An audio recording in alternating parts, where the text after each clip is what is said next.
सुंदर विग्रह मेघश्याम गंगा तुलसी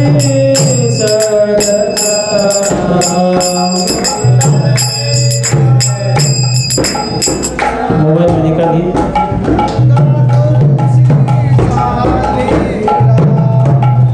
सुंदर विग्रह मेघश्याम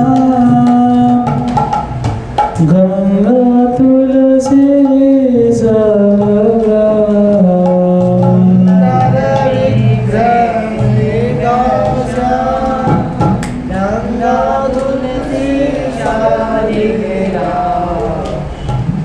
आ गया इनको 1 2 3 में मिल गया। बोलिए सुंदर विग्रह मेघश्याम गंगा तुलसी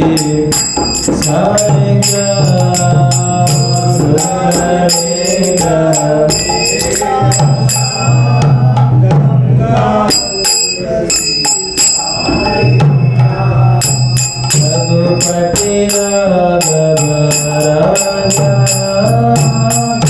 पतित पावन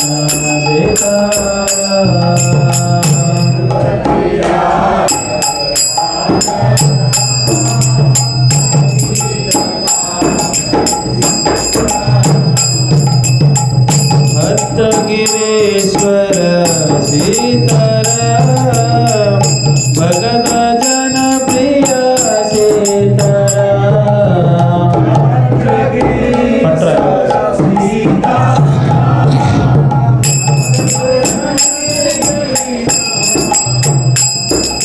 भक्त गिरीश्वर सीताराम भगत जन प्रिय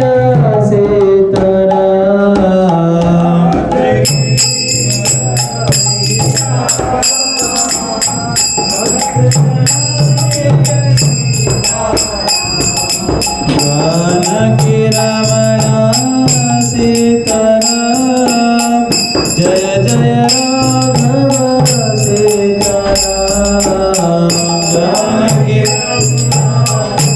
सीताराम जय जय राघव जानकी रमण सीताराम जय जय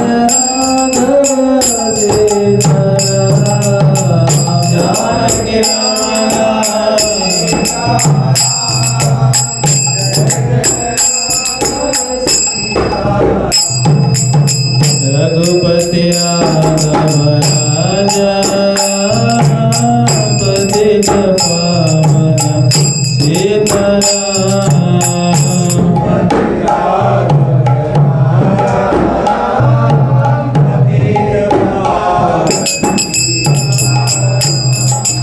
रघुपति राघव राजा पतित पावन सीताराम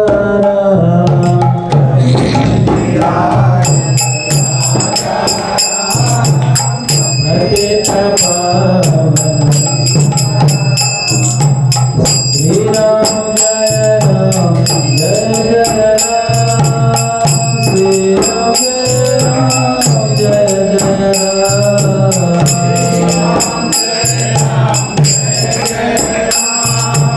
श्री राम जय राम जय श्री राम जय राम श्री राम जय राम जय राम श्री राम जय राम जय राम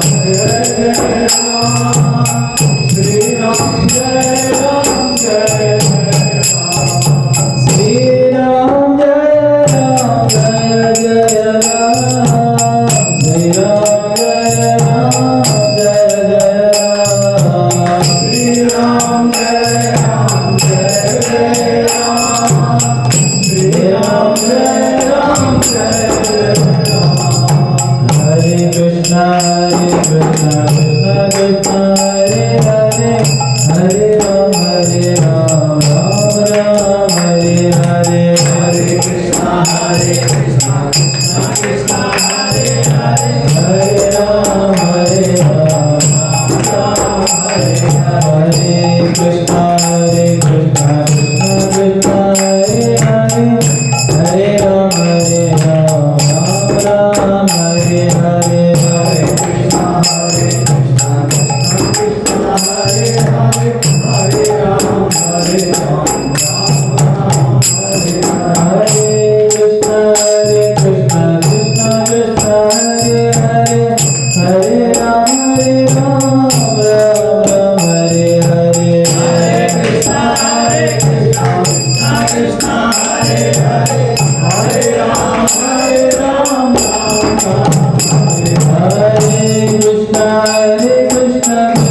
सब लोग बोलिए रामाय रामभद्राय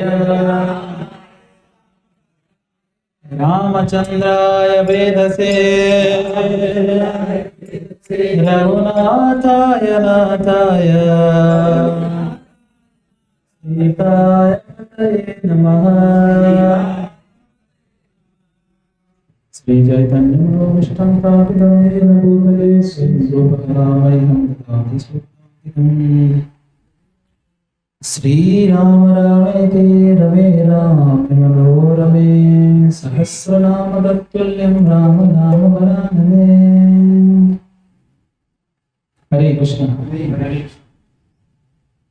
हरे कृष्ण हरे कृष्ण। आज भगवान श्री रामचंद्र जी का जन्मदिन, प्रकृति दिवस। भगवान अजन्मा है फिर भी उनका जन्म हो गया है, होता रहता है जन्म। प्रतिदिन अगर हम जन्माष्टमी, श्री राम नवमी, गौर पूर्णिमा अगर प्रतिदिन भी इसका उत्सव करें तो भी इसमें कोई त्रुटि है नहीं, क्योंकि भगवान कहीं ना कहीं प्रकट होते हैं। अनंत कोटि ब्रह्मांड में अनंत कोटि बार प्रकट होते रहते, पर हमारे ब्रह्मांड में जब प्रकट हुए उसका हम लोग पालन करते हैं। हरे कृष्ण। ये ठीक है। हरे कृष्ण। दोनों सिंग स्ट्रेट रखें, बेस और टबू। हरे कृष्ण हरे कृष्ण। तो आवाज क्लियर नहीं, कम करो, बहुत कम करो, बिल्कुल जीरो करो वहां से, तो बिल्कुल एक नंबर पे रखो, यहाँ से बढ़ाता हूँ। हरे कृष्ण हरे कृष्ण हरे कृष्ण। ठीक है। हरे कृष्ण। तो भगवान रामचंद्र जी जो है यहाँ पर मर्यादा पुरुषोत्तम के रूप में प्रकट होते। राम जी के बारे में आप लोग जानते ही हैं, पर एक शब्द हमने यहाँ पर पढ़ा, इस जो भजन गा रहे थे, भद्राधीश्वर राम। ये समझे आप, भद्राधीश्वर राम का अर्थ क्या है? एक शब्द है ना, भद्रगिरीश्वर सीताराम। सुने कभी भद्रगिरी? नहीं सुने? एक अयोध्या उत्तर भारत में है, एक अयोध्या दक्षिण भारत में। दक्षिण भारत वाला जो अयोध्या है वो भद्राचल नामक एक पर्वत है, भद्रगिरी। तो उस वहां पर है भद्रगिरी, भगवान रामचंद्र है पर्वत के गोदावरी नदी के तट में। वो दक्षिण भारत की अयोध्या है। और उत्तर भारत की अयोध्या तो आप जानते ही हैं, सब लोग गए होंगे, सरयू नदी के तट। वहां को महात्म्य तो अद्भुत महात्म्य है। एक बार भी अगर कोई सरयू स्नान किया तो भगवत धाम जा सकता है। और एक अगर कहते हैं कि अगर कोई भगवान के नाम उच्चारण कर रहा है, राम ऐसा उच्चारण करता है, उसका महात्म्य कहते हैं कि वो कई जन्मों के किसी न किसी जन्म में अयोध्या में उसका प्रकट हुआ होगा, जन्म हुआ होगा, तभी भगवान का नाम ले सकते। कई महात्म्य हैं। तो वैसे दक्षिण भारत के भी अयोध्या है, भद्रगिरी, भद्राचल, ऐसा। तो वहाँ ये तेलंगाना या आंध्र प्रदेश, पहले आंध्र था, अभी तो डिवाइड हो गया, तो शायद तेलंगाना में पड़ता होगा। दक्षिण भारत में आंध्र प्रदेश, तेलंगाना। तो वहां प्रभु रामचंद्र जी वनवास के समय वहां रुके थे। तो वहां एक ऋषि, भद्र ऋषि, तो वो ठाकुर जी को बोलते हैं कि भगवान आपका मैं सेवा पूजा नित्य यहाँ करना चाहता हूँ। तो भगवान कहते हैं कि देखो अभी तो मुझे जाना है, पर मैं आऊँगा, आपके यहाँ रहूँगा, मेरा पूजा करिएगा आप। तो भगवान गए, वनवास गए, सीता माता का अपहरण हो गया, सब आप जानते हैं। वो भद्रगिरी में प्रभु रामचंद्र बहुत समय तक रुके थे, बहुत समय तक। वहां अभी भी जाएंगे, सीता माता जहाँ साड़ी सुखाते थे, अपना कपड़ा वस्त्र जो भी कपड़े पहनते, उसका चिन्ह अभी भी आपको पत्थरों में, कहाँ सीता माता स्नान करते थे, कहाँ लक्ष्मण जी स्नान करते थे, सब कुछ अभी भी है। और कहाँ उनका पर्णकुटी, पर्ण मतलब पत्तों का जो कुटीर है, अभी भी सब है। वो दृश्य देखेंगे तो आप रोंगटे खड़े हो जाएंगे। अभी उन्होंने एक डायग्राम बना के रखा है, मूर्ति वगैरह, कैसे वो लीला हुआ था, कैसे वहां से रावण उनको अपहरण कर दिया, तो वो सब वो लीलाएं वहां हुए थे। तो वहां भद्र ऋषि जो है बहुत प्रार्थना की कि भगवान आप यहाँ रह जाइए, गोदावरी नदी के तट में। तो भगवान बहुत पवित्र जगह है, और भगवान कहते हैं कि अभी नहीं, मैं आऊंगा दोबारा लौटते वक्त।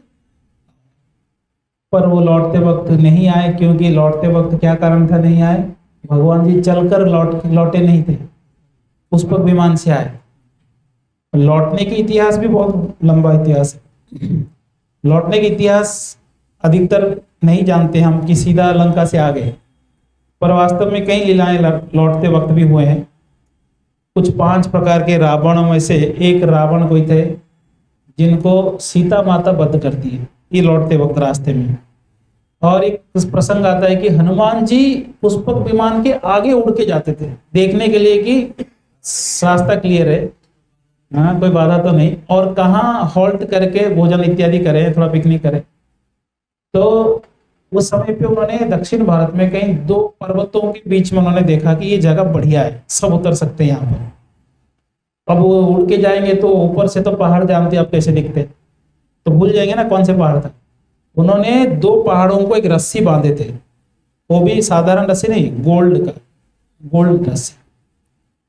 फिर वहां आते वक्त रुके थे, तो वो रस्सी अभी भी है, पर वो रस्सी सबको नहीं दिखता है। कोई सिद्ध पुरुष कहीं लोग देख के बताए हैं कि और रस्सी अभी भी चमक रहा है, दोनों पहाड़ों से बंधा हुआ है। तो ऐसे कई घटनाएं हुए। तो प्रभु रामचंद्र जो है अब लीला समझिए या भगवान का भूल गए, भद्रा ऋषि के पास आना भूल गए। वो तपस्या करते करते पर्वत रूप में वहां पर शाश्वत विराजते हैं। भगवान चले गए अयोध्या अद्भुत लीलाएं करते हैं मर्यादा पुरुषोत्तम। हाँ, सीता माता के बगैर करते हैं, अकेला करते हैं। राम उनके 4 भाइयों के साथ, सीता माता तो चले जाते हैं। उसके बाद आप जानते हैं कैसे ब्रह्मा जी आके कहते हैं भगवान आपका समय हो गया।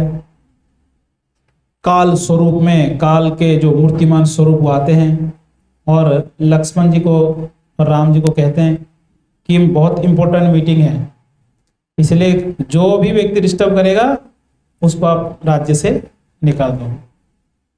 तो राम जी के सब पता ही है, वो काल स्वरूप कहते हैं प्रभु ब्रह्मा जी का आदेश है, ब्रह्मा जी का निवेदन है, आप तो भगवान है, आप आपका समय हो गया, अब आप चाहे तो यहाँ से जा सकते हैं। तो भगवान समझ गए, तब दुर्वासा मुनि आते हैं, लक्ष्मण जी अंदर आ जाते हैं। उसने तो वो बोले श्राप दे दूंगा, पूरे अयोध्या को नष्ट कर दूंगा, पूरे खानदान जो है खत्म कर दूंगा। लक्ष्मण जी बोले सबको खत्म मत करो, मैं ही बहिष्कृत हो जाऊंगा, कोई बात नहीं। अंदर जाके बोल दिया राम जी को, दुर्वासा जी आए। तो प्रसंग आप जानते हैं कि कैसे प्रभु रामचंद्र पूरे के पूरे अयोध्या वासियों को लेकर सरयू नदी में प्रवेश करके अपने धाम में चले जाते हैं। साकेत धाम, अयोध्या धाम, वैकुंठ जगत में नित्य निवास करते हैं वहां पर। तो वहां जाने के बाद भगवान को याद आया कि भद्र ऋषि मेरा प्रतीक्षा कर रहा है। अरे अरे मैं तो भूल गया, तो क्या करें? तो भगवान वापस भद्र ऋषि को दर्शन देने प्रकट होते हैं, क्योंकि वैकुंठ में चतुर्भुज रूप में रहते हैं। तो भगवान आ गए चतुर्भुज। और पहले राम मूर्ति ऐसे आप देखोगे पूरे पृथ्वी में जिनके 4 हाथ है, और सीता मैया है, राम जी है और लक्ष्मण जी है। चतुर्भुज राम जी, भद्रगिरी। ऐसे भी भक्त कहते हैं कि वहां प्रभु रामचंद्र प्रकट होने के बाद वो निवेदन करते हैं कि आपके चतुर्भुज मूर्ति से मुझे दर्शन दीजिए। तो जो भी हो, वह 4 हाथ वाले राम जी हैं। और जैसे कि आप लोग साधारणतः देखते हैं हम लोग कि भगवान के लेफ्ट साइड बाएं ओर कौन रहते हैं? बाएं ओर कौन बैठते? सीता माता। तो ये विग्रह में देखेंगे, सीता माता भगवान के गोद में बैठे हुए हैं राइट साइड में। भोजन हो गया आपका? प्रसाद नहीं? कितने लोग भोजन करके नहीं आए? नहीं आए ना? क्योंकि प्रसाद बन रहा है आप लोग के। बाद में मत बोलना कि हम नहीं लेंगे, नहीं तो चैतन्य महाप्रभु की तरह एक एक व्यक्ति को 10-10 लोगों का खिलाएंगे गले तक। समझ रहे हैं? तो प्रभु रामचंद्र बड़ा अद्भुत दर्शन दिया, और अद्भुत दर्शन देकर राम जी वहां विग्रह के रूप में भद्रगिरी में शाश्वत रूप में, अभी भी भद्राचल में विग्रह के रूप भगवान प्रकट हुए, मूर्ति बन गई, साक्षात रूप में प्रकट होकर मूर्ति बन गई। और अभी भी भद्रगिरी भद्र ऋषि के आदर करते हुए वहां अभी भी निवास करते हैं, क्योंकि बहुत पुरानी घटना है, बहुत कई युगों पहले की घटना है। प्रभु रामचंद्र इस त्रेता युग का वर्णन नहीं है हमारे पास, जो रामायण इस त्रेता युग का नहीं है, पूर्व कहीं थे कोई त्रेता युग का। तो कहीं करोड़ों साल बीत गया, एक बीतते जाते साल, तो समय के अनुसार कई बार देखते हैं कि मंदिरें लुप्त हो जाते हैं, मूर्तियां छुप जाते हैं मिट्टी के नीचे, फिर प्रकट करना पड़ता है, भगवान प्रकट हो भी जाते हैं। तो ये विग्रह जो है छुपा हुआ था कहीं, उसी वहीं पर मिट्टी में ढक गया था। उसके ऊपर जो है चींटियां घर कर देते ना, दीपक, हाँ घर कर दे। तो वहां पर एक महिला प्रभु रामचंद्र की उच्च कोटि के भक्त, जंगल के अंदर पहाड़ के ऊपर वो मूर्ति छुप गया था। तो वो एक दिन देखे कि यहाँ कोई गाय आके वहां दूध देते हुए उन्होंने देखा डायरेक्ट अपने से। तो बोला अरे ये क्या है यहाँ? तो देखे पानी डालने लगे तो भगवान के मुकुट इत्यादि देखे। तो उन्होंने पूरे पानी से मूर्ति को प्रकट कराए, खुद गोदावरी से जल लाके अकेले बूढ़ी माता जंगल में, और उनको अभिषेक किए और उनका सेवा चालू कर दिए, झोपड़ी बना के, एक पत्तों का झोपड़ी बना के। और वो एक दिन पूजा करके चले जाते थे, तो एक दिन बारिश आया, सुबह आए तो झोपड़ी गायब। तो उन्होंने कहा अगर मेरे प्रभु अगर बारिश में ऐसे बैठे हैं तो मैं घर पे नहीं रहूंगी, वो भी वहीं सोने लगे। और ये बात जो है चारों ओर चर्चा का विषय बन गया। वहां पर एक रामदास करके बड़े भक्त थे। वो रामदास जो है वो तहसीलदार, उस टाइम पे कलेक्टर भी हुआ करते थे ना, कलेक्टर वगैरह जो फंड टैक्स कलेक्ट करते हैं ऐसे।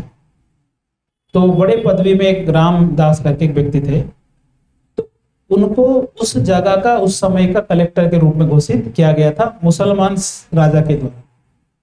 तो उन्होंने उस जगह को देखभाल करते हुए उनको खबर मिला कि यहाँ एक महिला ऐसे परम राम भक्त देखने आए। उन्होंने निर्णय लिया कि हमको राम मंदिर यहाँ पर बनाना चाहिए। तो पूरे सबको लेकर फंड कलेक्शन करके बढ़िया सा राम मंदिर बना दिया। पहले गोल्ड कॉइन चलते थे, अद्भुत राम मंदिर। अभी मैं दर्शन करने गया था, विशाल दीवार है, क्या मंदिर है वह। राम मंदिर बना के भक्त बन गए, सब कुछ छोड़ दिए, कामकाज क्या बन गए, भक्त। पूजा पाठ सब सिस्टमेटिक, सब तैयारी हो गया, सब कुछ फाइनल। अभी कोई कंप्लेन कर दिया कि ये जो है व्यक्ति, ये हमारे राजस्व का धन लेकर चोरी करके क्या बनाया, मंदिर बनाया। मुसलमान राजा था, कोई कान भर दिया, जबकि राजा ऐसा नहीं था खराब, पर वो कान भर दिया कि उन्होंने बोला ऐसे तो चोरी का कैसे, कितने लाख, 10 लाख 20 लाख जो भी गोल्ड कॉइन का एक आरोप लगाया गया कि इतना इसने क्या किया, चोरी किया। तो राजा ने उसको दंड स्वरूप उनको जेल में डाल दिया। इसके ऊपर सिर्फ प्रभुपाद जी व्याख्या लिखते हैं। इस्कॉन बनाने से पहले वो अपने लेखों में एक पत्र है इसके ऊपर, एक बैक टू वर्ल्ड मैगजीन का शायद एक ये है आर्टिकल, उसमें लिखते हैं क्या ये सही था क्या चोरी करके मंदिर बनाना। तो बहुत बढ़िया तरीके से लिखे हैं। तो अब वो कलेक्शन किए हैं, और इसको किस रूप में देखा गया, चोरी के रूप में देखा गया, क्योंकि खुद कलेक्टर है। अगर वो चोरी करके लगाए भी है तो मंदिर में, तो भी इसमें कोई समस्या नहीं है, क्योंकि परमार्थों का सेवा है। जो जीव दर्शन करके भगवत धाम जाएगा, इसके सामने कोई पेमेंट काम नहीं करेगा। तो ऐसे वो बना दिए, तो राजा उनको जेल में डाल दिया। और जेल में डालने के बाद कठोर सजा, कोड़ों कोड़ों से पीटना, खाना खाने को ना देना, सूखा रोटी देना, ऐसे हालत खराब कर दी। और मार खाते थे। उनकी धर्मपत्नी उधर भगवान का प्रार्थना स्तुति पूजा पाठ चल रहा है वहां, और यहाँ इनको जेल में दंड दिया जा रहा है। तो भगवान से ये देखा नहीं गया। तो खैर तेलुगु में बहुत सारे भजन है रामदास जी के, क्योंकि तेलुगु स्थान है, तो बहुत सारे भजन गाते हैं। भक्तों के भाव है अलग अलग, नरसिंह भगवान की स्तुति भी करते हैं। जो ज्यादा कष्ट आया तो राम जी को भजन गाते हुए, एक भजन ऐसे हम सुन रहे थे, उसमें गिनाते हैं, बोलते चोर बना के जेल में डाल दिए हो, तो कोई जो सोना पहने हो कौन दिया, भगवान को पूछ रहे। हाँ, ये लक्ष्मण जो ये हार पहना है सोने का, ये कौन दिया। हाँ, आप राम जी आपने जो सोने का माला पहना है, कुंडल पहना है, कौन दिया, दशरथ जी दिए थे। सीता माता का जो मंगल सूत्र है वो क्या आपके जनक महाराज जी दिए थे, आपके ससुर जी दिए थे। ऐसे बढ़िया भजन रोते हुए गाते हैं भक्तों के भाव। और उस समय पे भगवान जी जो है, क्योंकि वो लीला स्थली है, वहां राम जी लीला किए हैं, शाश्वत रूप से लीलाएं करते रहते हैं। तो प्रभु रामचंद्र जी और लक्ष्मण जी रात को जाते हैं राजा के सपने में आते हैं दोनों सैनिक के साथ, सोने की मुद्राएं 2 बोरी लेके आए। तो राजा सपने में देखा, बोलते अरे कौन हो आप दोनों, कैसे अंदर आ गए बेडरूम में। बोलते हम रामो जी है और दूसरा लक्ष्मो जी, मुसलमान नाम बोलते हैं, एक रामो जी एक लक्ष्मो जी। तो रामो जी लक्ष्मो जी क्या हुआ, बोलते हैं कि हम आए हैं वो रामदास जी को छुड़ाने के लिए। तुम्हारा पैसा कितना गोल्ड कॉइन बाकी है, कितने लाख गोल्ड कॉइन बाकी है, ये लो तुम्हारे गोल्ड कॉइन, वहीं डाल दिए पूरा टेबल पे, छोड़ देना उसको। तो ठीक है, सपने में ये सब हो रहा है, सामने नहीं, कहाँ हो रहा है, सपने में हो रहा है। और जैसे ये सपना देखा कि रामो जी लक्ष्मण जी आके गोल्ड कॉइन दिए, तो नींद टूट गया। और टूट के विचार किया कौन है, दोनों सपने में दिव्य पुरुष आए बिल्कुल चमकता हुआ। तो जैसे उठ के बैठे तो सामने टेबल पे क्या था, गोल्ड कॉइन भरे हुए थे। उसका तो पूरा दिमाग खराब हो गया, सपने में आए 2 लोग, सामने गोल्ड कॉइन पड़ा है, यानी कोई और नहीं है, राम लक्ष्मण जी हैं। रोते हुए जाके क्षमा मांग के पैर पकड़ के उनको छुड़वा के बहुत सत्कार किए, बहुत आदर दिए। तो ऐसे भक्त हुए भद्रगिरी में रामदास जी। अभी भी भद्राचल है, ये भद्राचल के नाम पे फेमस है। आप लोग को यात्रा जाना चाहे तो एक बार जाके आना चाहिए, जीवन में एक बार तो सारे तीर्थ स्थान दर्शन होना चाहिए। भद्रगिरी बहुत बढ़िया जगह है, गोदावरी नदी के तट पे। हम लोग दर्शन करके आए थे, कुछ दिन पहले ही गए थे हम लोग, 1 साल हो गया लगभग, पिछले साल गए थे। तो राम जी हैं, वो सिंहाचलम भद्राचलम सब पास पास में है, एक जाएंगे तो पूरा एक ये हो जाएगा यात्रा। और एक हिमाचल में नरसिंहदेव भगवान है, जिनके विग्रह मूर्ति जो है पत्थर का मूर्ति है, और उस पत्थर की मूर्ति को टच करेंगे तो क्या होगा, दब जाता है। जैसे हमारा शरीर दबते हैं ऐसे दब जाता है। ऐसे वो कभी कभी पुजारी शनिवार इत्यादि को वो सबको दिखाता है टच करते हुए, हाँ ऐसे दब जाते हैं।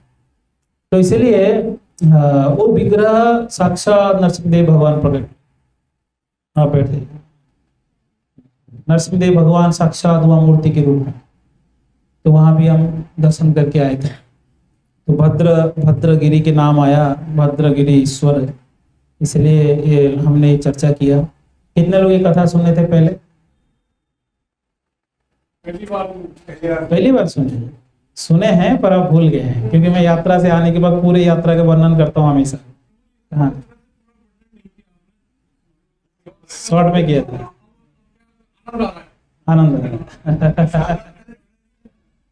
ठीक है। तो हाँ ये है अद्भुत, राम जी हैं, लीलाएं करते हैं। भारत में अनेकों जगह प्रभु रामचंद्र जी की लीला स्थलियां हैं, जाना चाहिए। कितने लोग नासिक गए हैं? नासिक नहीं गए, अब जाना चाहिए नासिक। और अयोध्या जाना चाहिए। अयोध्या कितने लोग हैं?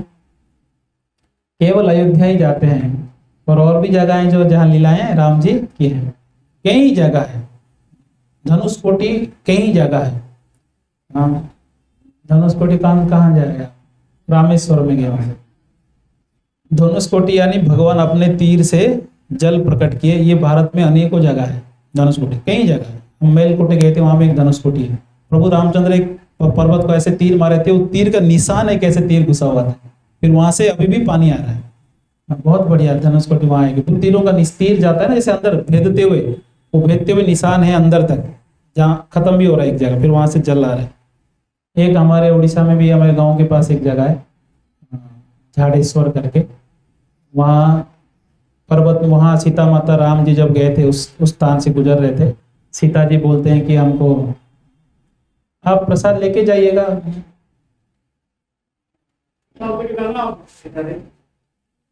ठीक, तो वहाँ सीता माता को प्यास लगा, राम जी एक तीर छोड़े तो 3 तीर होके वहां लगा पहाड़ पे। 3 धाराएं गंगा यमुना सरस्वती आते हैं, तीनों मिलके एक धारा बन रहे हैं, अभी भी हैं वो धारा। और वहां सीता माता जल पान किए थे, वो धारा अभी भी बह रहा है। और बीच में कुछ साल पहले कुछ साइंटिस्ट लोग आए रिसर्च करने के लिए, साल भर गर्मी हो या बारिश हो या ठंड हो, एक ही धारा कैसे बह रहा है, मतलब पानी बढ़ भी नहीं रहा है, सूख भी नहीं रहा है, ये क्या रहस्य है? तो वो रहस्य को जानने के लिए तोड़फोड़ किए तो पानी बंद हो गया। फिर जैसे सब लोग चले गए वापस पानी चालू हो गया, सेम धारा सेम क्वालिटी।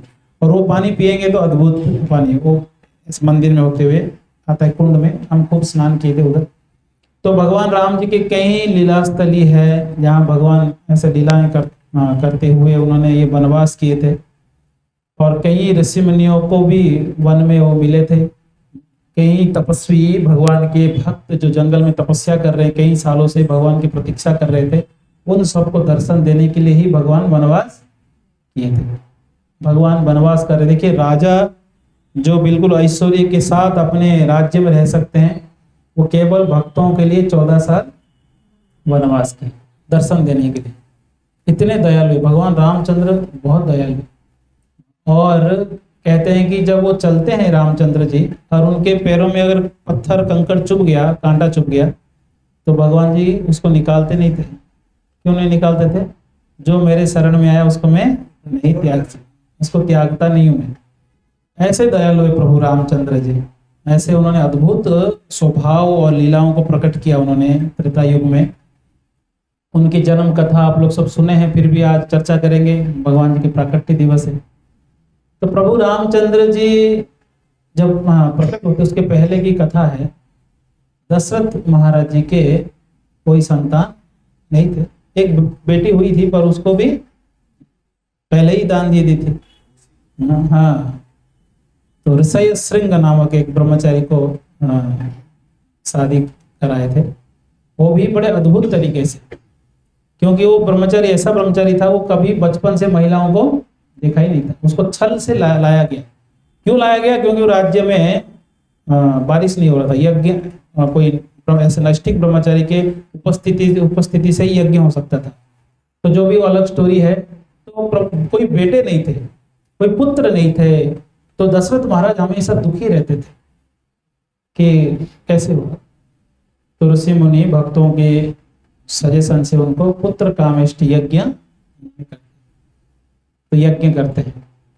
तो यज्ञ जब होता है तो यज्ञ कुंड से तेजस्वी एक पुरुष प्रकट हुए, मानो साक्षात अग्निदेव ही प्रकट हो गए, एक कलश में क्या लेकर, खीर लेकर। और जैसे ही वो कलश से खीर लेकर देते हैं दशरथ महाराज जी को, तब अचानक गरुड़ जी आते हैं और उस कलश के अंदर से एक ऐसा झपट कर थोड़ा खीर लेके उड़ के चले जाते। अब जो बच गया उन्होंने अपने रानियों को दे दिए, बोले इससे संतान हो जाएगा। पहला भाग किसको मिला, कौशल्या, फिर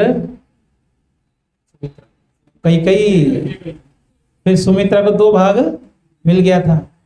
तो इसलिए उनको कितने पुत्र हो गए, 2 हो गए। कौशल्या से कौन, राम जी, कैकेयी से भरत जी, और सुमित्रा जी से लक्ष्मण जी और शत्रुघ्न जी। और वो जो गरुड़ जी जो झपट के ले लिए थे, वो जाकर किसको दिए, किसको दिए, अंजनी माता को दिए। तो इसलिए उनसे भी एक पावरफुल व्यक्ति जन्म लेता है। कौन है, हनुमान जी। हनुमान जी कोई साधारण व्यक्ति नहीं।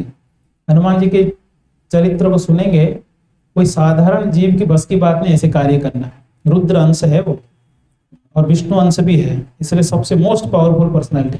सुदर्शन, गरुड़ जी और हनुमान जी कोई साधारण व्यक्ति नहीं। भगवान के साथ, भगवान की तरह इनका पूजा किया जाता है, भगवान के साथ बैठते हैं। सेवक हैं पर श्रेष्ठ सेवकों में गिने जाते हैं। तो ये है हनुमान जी ऐसे प्रकट होते हैं, प्रभु रामचंद्र जी प्रकट होते हैं, और चारों भाई, ये चारों भाई विष्णु तत्व है। चारों भाई भगवान विष्णु ही है, कोई साधारण जीव नहीं है, विष्णु तत्व चारों भाई। पर ये जैसे राम जी साक्षात भगवान कृष्ण है, तो लक्ष्मण जी बलराम जी, बाकी 2 विष्णु तत्व और प्रकट होते हैं। चारों एक ही परिवार में प्रकट होते हैं। पर प्रभु रामचंद्र के बाल लीलाओं का ज्यादा वर्णन हम नहीं सुनते। होता है बाल लीला के वर्णन है, पर आगे प्रभु रामचंद्र जी के जब वो राजा बनने समय हो गया, तब से जो लीलाएं हैं वही लीलाएं हम अधिकतर श्रवण करते हैं। भगवान रामचंद्र जी इतने अट्रैक्टिव थे, आकर्षक थे और इतने सुंदर थे। उनके रंग क्या था, श्याम नहीं था, नील भी नहीं थे, तोता का कलर था। कौन सा था, घास का भी कलर उससे होता है ना, ग्रीन। इस कलर वाज ग्रीन। तो ऐसे भगवान रामचंद्र जी इतने स्वभाव में भी इतने अद्भुत थे, विशाल हृदय वाले। आप जानते हैं कैसे वो बचपन में ही राम लक्ष्मण जी मिलके बड़े बड़े राक्षसियों का वध किए। अद्भुत। विश्वामित्र मुनि आते हैं और कहते हैं कि वशिष्ठ वगैरह बैठे भरी सभा में, ऐसे सभा अयोध्या का वर्णन आता है कि 7 मंजिल घर था। किसका, दशरथ महाराज, 7 फ्लोर थे। और इतना बड़ा था कि 7वें मंजिल से पूरे अयोध्या का दर्शन हो जाता था। सिस्टमेटिक अयोध्या था, बिल्कुल लाइन से घर, अलग अलग, ब्राह्मणों का अलग, क्षत्रियों का अलग, वैश्यों का अलग, शूद्रों का अलग, मार्केट अलग, बिल्कुल एक, वो भी पत्थर है, ऐसा लगता है मोतियों से बना हुआ पत्थर, ऐसे चमकता था। सुंदर बगीचा, बिल्कुल मतलब अद्भुत, ऐसा लगेगा स्वर्ग में आ गए।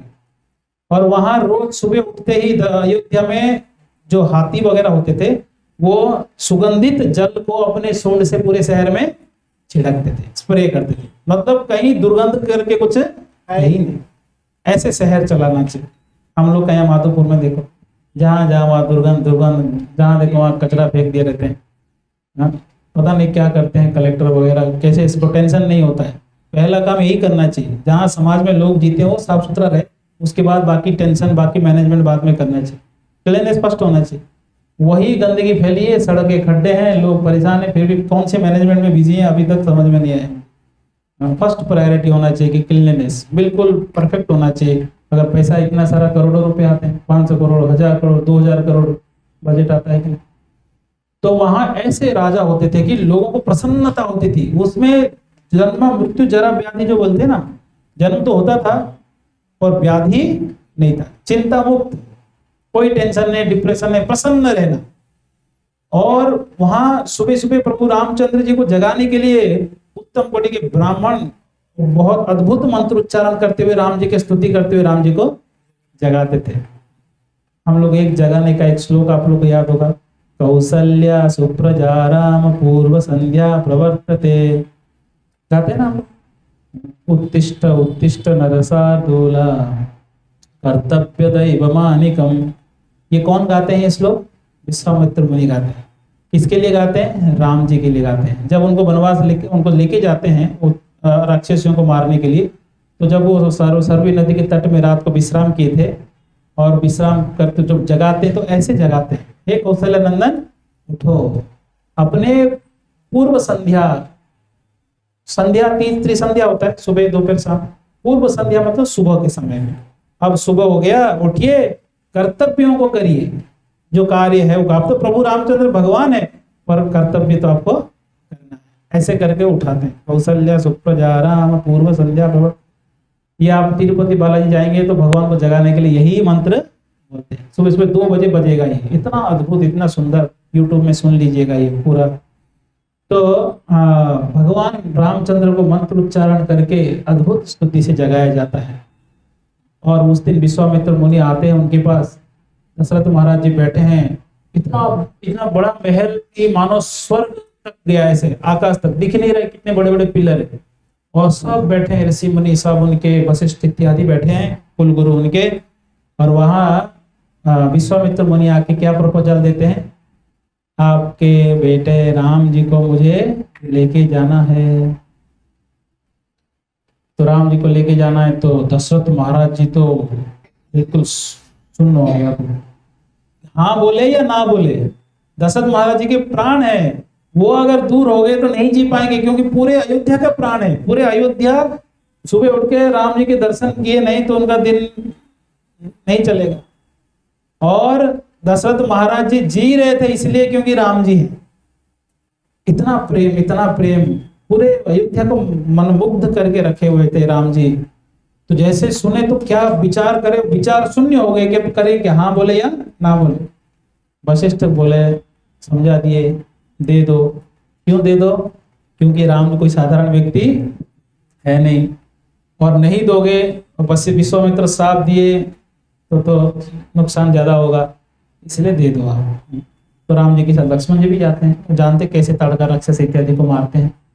और वहां लक्ष्मण जी सब युद्ध देखे हैं बचपन से, प्रभु रामचंद्र की पराक्रम वीरता उन्होंने देखा है छोटे बचपन से ही। इसलिए जब सीता माता वनवास के समय हिरण को मारने के लिए गए थे, लाने के लिए गए थे, तो हे लक्ष्मण, हे लक्ष्मण, हे सीते, वो झूठ बोलने लगा। तो सीता माता बोलते जाओ देखो राम जी समस्या में है। तो लक्ष्मण जी बोलते मैं उनको बचपन से जानता हूँ, उनके साथ कुछ नहीं होगा, उनको कुछ नहीं होगा, इतना कंफर्म है। फिर भी सीता माता जो उनको कटु वचन बोलते हैं। तो यहाँ ये लीला हुआ, बाल लीला, कैसे राक्षसियों को मारे। बहुत लंबा प्रसंग है, पढ़ते रहेंगे तो ऐसे मानो रामायण के अंदर प्रवेश कर लेंगे। मैं वो प्रसंग में नहीं जाऊंगा। फिर बाद में प्रभु रामचंद्र जी वो राजा बनाने के विचार किसके मन में आया? और कैसे मन में आया? उन्होंने अपना एक बाल सफेद होते हुए उन्होंने देख लिया। कितने बार? एक बार। अब मैं बूढ़ा हो गया, बाल सफेद होने लगा। बूढ़ा होने के बाद होता है ना, घुटने में दर्द चालू होता है। पहला कलयुग का बाण जो है यहाँ लगता है घुटने में, उसके बाद बाल सफेद होना, अपचन होना, फिर दांत झड़ने लगना, आंखों दिखाई कम देना, सुनाई कम देना। और ये सब लक्षण क्यों मिलता है? क्या कहना चाह रहे भगवान लक्षण देके? हाँ, विरक्त हो जाओ। अब संसार में उलझने के समय, अब फिर भी उलझे रहेंगे, संसारिक काम हो, तो ये ठीक नहीं है। 51 वन आ गया ना शब्द। वन मतलब कहाँ जाओ? इनमें 52 वन शब्द लग गया पहले ही, इसलिए 50 साल के बाद घर के मैनेजमेंट में नहीं पढ़ना चाहिए। 25 साल में विवाह करो, अगले 25 के अंदर बच्चों को विवाह करा दो, 50 हो गया हो, अरे वो घर छोड़ो। वहीं घर में मेरे पास चाबी होना चाहिए, पूरे घर के तिजोरी की चाबी मेरे हिसाब से चलना चाहिए बच्चों। और खास करके पहले तो फिर भी थोड़ा बहुत नम्र होते थे बच्चे, और आजकल के बच्चे जो है पेरेंट्स के हिसाब से उनके फ्रीडम में इंटरफेयर करेंगे तो आपको छोड़ देंगे, बोलेंगे कहाँ परेशान करता रहता है। कई लोग ज़्यादा परेशान होकर मर भी जाते हैं, सुइसाइड कर लेते हैं, ज़्यादा प्रेशर झेल नहीं पाते। जो सहन शक्ति है आज बहुत कम, ना के बराबर है सहन शक्ति नहीं। थोड़ा डांट दिया मर गया, थोड़ा डांट दिया जहर पी लिया, थोड़ा डांट दिया ये हो। न्यूज़ में रोज कुछ ना कुछ आता है ना, ये इसको मार दिया उसको मार दिया, चलता रहता है। तो इसलिए सहन शक्ति नहीं है, तो इसलिए हम लोग को वानप्रस्थ कलयुग में और जल्दी लेना है। 51 नहीं, अभी 41 में आना चाहिए भाई इधर तो ये बच्चे थोड़ा 15-20 साल हो गए, फिर हमारा सुनने वाले नहीं है। इसलिए विरक्त हो जाइए, घर छोड़ने का जरूरत नहीं, पर घर में रह के विरक्त रह के भजन करना चाहिए। दशरथ महाराज देख लिए एक बाल सफेद हो गया, अब मुझे राम को राजा बनाना है, सारे तैयारी करो। पूरे अयोध्या में बात फैल गई कि अगले दिन क्या है, राज्याभिषेक होगा। तो राम जी तो उनके गुणों और स्वभाव का क्या वर्णन करें। ऐसे व्यक्ति जिनका मन और इंद्रियों पे 100% संयम है, जिनका व्यवहार और वचन इतना मधुर है, सबको मनमुग्ध करने वाले राम जी, प्रसन्न रहने वाले राम जी, और ऐसे पराक्रमी वीर, ऐसे यशस्वी होने पर भी इतने नम्र और प्रजा के प्रसन्नता के लिए कार्य करने वाले व्यक्ति, ऐसे तो अद्भुत है। ऐसा कोई दूसरा कोई नहीं हो सकता ऐसे। तो ऐसे राम जी के बारे में सब जानते हैं, सब प्रसन्न हो गए, तैयारी चालू हो गया। पर कैकेयी माता के मन में कौन डाल दिया जहर, मंथरा। देखो राजा बनने के बाद ज्यादा किसका चलेगा, कौशल्या का चलेगा। और कैकेयी पता नहीं, एक्चुअली कैकेयी का स्वभाव ऐसा नहीं था। ये जो कैकेयी, सुमित्रा और कौशल्या है, ये कभी ये नहीं सोचते थे ये मेरा बेटा है। चारों बेटे को उतना ही प्रेम कौशल्या जी करते थे, उतना ही कैकेयी, उतना ही सुमित्रा। सब माँ और खुद माँ बेटे जैसे रहते हैं, कोई कभी कोई भेद ही नहीं देखा कि हमारा बच्चा नहीं। और कैकेयी के मन में भगवत इच्छा से कौन जहर डाल दिया, सुमित्रा, क्या कई मंथरा। इसलिए हमको कलयुगी मंथराओं से भी बचना चाहिए। कलयुग में भी ऐसे मंथरा है, अरे अरे आप जानते हो भक्त ऐसा है, अच्छा भक्त, अरे वो देखो वो ऐसे कर रहा है। ये जो मंथराएं हैं ये बहुत खतरनाक है, खुद कुछ करेंगे नहीं, करने वालों का भी उत्साह को खत्म कर, गलत संदेश दे देंगे। इसलिए भक्तों कभी मत जैसे सोचिएगा कि हम निंदा सुनेंगे पर हमको फर्क नहीं पड़ेगा। निंदा सुनेंगे 100% व्यवहार में बदलाव आ जाएगा, हमारे विचारों में बदलाव आ जाएगा। इसलिए किसी के सामने किसी का निंदा नहीं करना चाहिए। मैं तो भक्तों को बार बार एक ही बात कहता हूँ, हमारे पुराने भक्त भी गुजरात में, उनको एक ही कहता हूँ, हमारे बातों से, हमारे व्यवहार से कृष्ण से कोई दूर नहीं होना चाहिए, और हमारी बातों से, व्यवहार से उन लोगों का भक्त और भगवान के प्रति प्रेम बढ़नी चाहिए। और ऐसे कर रहे हो तो आप जो भी बोल रहे हो सही है। अब क्या बोल रहे हो, कैसे बोल रहे हो, कौन सी भाषा में बोल रहे हो, सब सही है। अगर परिणाम क्या होना चाहिए, भक्त और भगवान के प्रति उनका आदर भाव बढ़नी चाहिए। किसी भक्त के बारे में किसी को कह दे ईर्षा भाव से तो क्या होगा। और कई बार लोग कहने के बाद ये भी कहते हैं हम ईर्षा नहीं कर रहे, पर इसलिए ऐसे ही कह रहे हैं। ईर्षा करने वाला एक डायलॉग जरूर बोलता है, क्या है, हम ईर्षा नहीं कर रहे पर हम ऐसे ही कह रहे हैं। तो वैसे ही कहना ही इसको क्या कहते हैं, ईर्षा कहते हैं। कई बार रहा नहीं जाता है, बोल बोल के दूसरे के बारे में दूसरे श्रद्धा तोड़ देते हैं। तो ये मंथरा जो है कैकेयी का बुद्धि भ्रष्ट कर दी। तो कैकेयी पुरानी घटना याद कर ली, क्या वर देने के लिए मुझे कहे थे, क्या चाहिए, बोलते भरत को राजा बनाओ और राम जी को। दशरथ महाराज जी लगे भरत तो राजा बन जाए चलेगा, पर राम जी को जंगल क्यों भेजे, नहीं वो तो कोप भवन में बैठ गए कि भरत जी राजा बनेगा और राम जी। दशरथ महाराज जी क्या बोलेंगे अब, वो बिल्कुल दुखी हताश होके मृत समान, तब से उनका मृत्यु निश्चित था। वो जल्दी इसलिए प्राण त्याग दिए क्योंकि राम जी की विरह में, राम जी साथ होते तो बहुत समय तक रहते, पर वो राम जी की विरह में नहीं रह पाए और ये सुनकर हताश होकर बैठे। कई बार हम भी कलयुग में देखते हैं घर घर की कहानी, भाई भाइयों में भी झगड़ा होता है। जैसे शादी हो गया, एक का ऐसा होता है ना, एक का शादी हुआ क्योंकि काउंसलिंग करने वाली आ जाती, शिक्षा गुरु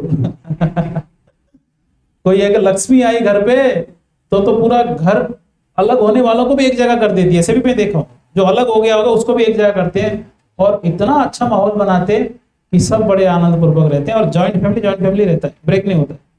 पर कई बार ऐसे भी आ जाते हैं जो क्या करते हैं, जब गुजरात में एक घटना, हमारे एक भक्त परिवार ही है, तो दोनों बच्चे इतने बढ़िया थे, मैं जब उनके घर में जाता था, माता पिता दीक्षा हो गया है, बच्चों का नहीं हुआ, उस टाइम भी दीक्षा नहीं हुआ था, सब परिवार आके बैठ जाते थे। हाँ, 2 बेटियां हैं, 2 बेटे हैं, दोनों अभी जॉब कर रहे हैं, बढ़िया माता पिता, सब इतना अच्छा परिवार, ऐसा लगता था एक ही शरीर है, एक ही व्यक्ति और 6 शरीर, ऐसा लगता था मुझे। इतना प्रेम, इतना प्रेम। जैसे बड़े बेटे का शादी हुआ, मैं यहाँ गया था, शादी हुआ, मैं तो गया नहीं उधर। बाद में फोन आया, रो रही है माता जी, क्या हुआ, बहू बेटे को अलग करके अभी रेंट पे रह रही है। बोले उनका बेटा भी हुआ, बातचीत हो रहा है, बोले वो बातचीत किया तो आते ही नहीं तो क्या बात है। तो इसलिए ऐसे नहीं, ब्रेक नहीं करना चाहिए। कई बार डिवाइड एंड रूल करते लोग, डिवाइड कर दो फिर रूल करो, वो अच्छा नहीं। अंग्रेज लोग ऐसे करते थे ना। तो कूटनीति नहीं करना चाहिए। हमारे व्यवहार स्वभाव लोगों को प्रेममय वातावरण बनाना चाहिए, ईर्ष्यामय वातावरण नहीं बनाना चाहिए। ईर्ष्या, द्वेष, क्रोध इसके बस में नहीं आना चाहिए। उसको अगर आपको एक साथ सबको रखने में कोई कष्ट हो, उसको सहन करना सीखना चाहिए। यू हैव टू पे द प्राइस। क्या प्राइस है? टॉलरेंस, वही प्राइस है, झेलना है, यही उसका पेमेंट है। उसको ब्रेक नहीं करना चाहिए, तोड़ना नहीं चाहिए, क्योंकि इस संसार में सबसे प्रीशियस चीज क्या मालूम है? संबंध। वो एक बार ब्रेक हुआ, सब खत्म। और हम लोग जी रहे हैं संबंधों की वजह से, पैसे की वजह से नहीं जी रहे हैं। पैसे की वजह से कोई नहीं जीता, क्योंकि संबंध अगर खराब हो गए तो आपके पास अरबों रुपए भी है तो अकेले आप सड़ जाएंगे, डिप्रेशन में चले जाएंगे। अगर साथ में कोई है बात करने वाला तो शांति से जी सकते। संबंध दैट इज मतलब उसको टॉप प्रायोरिटी पे रखना चाहिए, बाकी चीजों को सेकंड प्रायोरिटी रखना चाहिए। रिलेशनशिप ब्रेक होने नहीं देना चाहिए कभी भी। तो यहाँ वो तो जिद में बैठ गई कि अभी राम जी को वनवास भेज के ही रहेंगे। तो राम जी का व्यवहार देखो कैसे रिएक्ट करते हैं राम जी। देखो राम जी मर्यादा पुरुषोत्तम भगवान है, लीलाएं कर रहे हैं, और साथ साथ में एक मनुष्य को कैसे रहना चाहिए वो सीख भी देते हैं। पूरे जीवन उनका शिक्षाओं से भरा हुआ है, पूरे जीवन। तो राम जी जब आते हैं दशरथ महाराज जी के पास, लेट तो नहीं हो रहे टाइम, तो राम जी आते हैं दशरथ महाराज जी के पास। महाराज जी रो रहे हैं, सर नीचे करके बैठे। तो कैकेयी कह दी, राम जी पूछ रहे हैं क्या हुआ, कैकेयी माता कह दी, सुन रहे हो कथा? मोबाइल बंद करो तो वही भगवत धाम चला जाएगा, आप रह जाए। तो कैकेयी कह दी कि ऐसे ऐसे है कि आपको वनवास जाना है और भरत जी को राजा बनना है, ये कह नहीं पा रहे दशरथ जी। तो राम जी को दुख लगा। क्यों दुख लगा? इसलिए नहीं कि मुझे राज्य नहीं मिलेगा, वो सब विचार उनके मन में नहीं था। उनको इसलिए दुख हुआ कि मैं धर्म विरुद्ध कार्य कभी नहीं करूंगा, और पिताजी का यही इच्छा है, यही उनका वचन है, उनके वचन को रखने के लिए मुझे जाना है। ये पिताजी के मुख से मुझे सुनना था। पिताजी को ऐसा क्यों लग रहा है कि मुझे दुख होगा, इसलिए उनको दुख हुआ। नहीं तो उनको बिल्कुल कोई फर्क नहीं पड़ा। ना उनको प्रसन्नता हुई कि चलो 14 साल पिकनिक करेंगे, ना उनको भी दुख हुआ कि मैं राजा बनना था, मुझे भगा रहे हैं यहाँ से। बिल्कुल कितना बैलेंस्ड है, बताइए कैसे धीर व्यक्ति थे। और ठीक है, धर्म के पालन करेंगे। लक्ष्मण जी बोल रहे हैं, ये बूढ़ा बाप के चक्कर में आ रहे हो, इसको ये गला काट देता हूँ इसका, आप बन जाओ राजा। पूरा अयोध्या ही चाहता है। तो बोले लक्ष्मण रुक जाओ, बाप पिताजी है। बोले ये बूढ़ा, ये कामुक बूढ़ा पत्नी के बाद में आके ऐसे निर्णय लेता है, इसको पता नहीं है कि आप कौन है। इनको पता है लक्ष्मण जी को ये भगवान राम है। तो बोलते नहीं नहीं नहीं, पिताजी के बारे में ऐसे बात मत करो। लक्ष्मण जी को बहुत गुस्सा आता है। राम मतलब उनके चारों भाई, केवल लक्ष्मण ही चारों भाई, पर सबसे टॉप में कौन है? लक्ष्मण जी। वो नहीं, परछाई है, वो नहीं रह सकते राम के बिना। तो राम जी एग्री हो गए, और एग्री करके राम जी जाते हैं कहाँ? सीता माता के पास। सब हो गया यहाँ मिलने के बाद महल में। सीता माता के पास जाते हैं, उनका अलग महल था, राम जी के महल अलग था, बहुत बड़ा महल था, कई उनके बाउंड्रीज थे। अंदर जाते हैं, अंदर जाके बेडरूम में जाते हैं। बेडरूम में इतना वर्णन है कि एक हाथी उसके द्वार से चला जाएगा, इतना बड़ा गेट था। इतने ऐश्वर्य के साथ हजारों लाखों सैनिक है, उनका अलग से महल था पर्सनल। उसके अंदर जाते हैं और सीता माता बेडरूम में बैठे हैं बेड पे। अब देखिए, ऐसे राजकुमारी हैं जो बचपन से ऐश्वर्य के साथ जीवन जी हैं। अब उनको ये जो खबर मिलेगा तो उनको ये दुख नहीं था कि मुझे जंगल जाना है। वहां आते हैं और आकर कहते हैं राम जी कि मैं वनवास जा रहा हूं 14 साल के लिए। सीता मैया रोने लगे, बहुत रोए, बहुत रोए। तो बहुत रोए तो यहाँ पर सीता माता क्यों रोए? क्या इसलिए रोए कि मैं चली जाऊंगा, ये पति चले जाएंगे तो सास ससुर मुझे तंग करेंगे? क्या इसलिए रोए कि मेरा संपत्ति का भाग हमको नहीं मिलेगा? क्यों रोए? हाँ, आप ऐसा क्यों बोले कि आप जा रहे हैं? आपको क्या बोलना था? हम जा रहे हैं। आप अलग कैसे मान लिया? आप अर्धांगिनी, हम आप और मैं दोनों एक ही है। हम, उनको कोई लेना देना नहीं था कि जंगल जाना है कि स्वर्ग जाना है नरक जाना है। उनको एक ही चिंता था, किसके साथ रहना है? राम जी के साथ रहना। कितना अच्छा। देखिए क्या मतलब, सती कौन होते हैं? शास्त्रों में लिखा है पतिव्रता जो स्त्री है, वो पति अगर निकम्मा हो गया, पति धनहीन हो गया, पति को कुष्ठ रोग हो गया, पति बिल्कुल शराबी बन गया, पति कैसे भी हो, कहीं शास्त्र में पति को त्याग करने की विधि है ही नहीं, शब्द ही नहीं है। तलाक शब्द कहाँ का है? कलयुग का, उर्दू का है। इंग्लिश में है, उर्दू में है, संस्कृत में क्या है? कोई ऑप्शन नहीं। तो ऐसे स्वभाव होता था, इसलिए वो ब्रह्म लोग बिना भक्ति के, बिना तपस्या के जा सकते थे।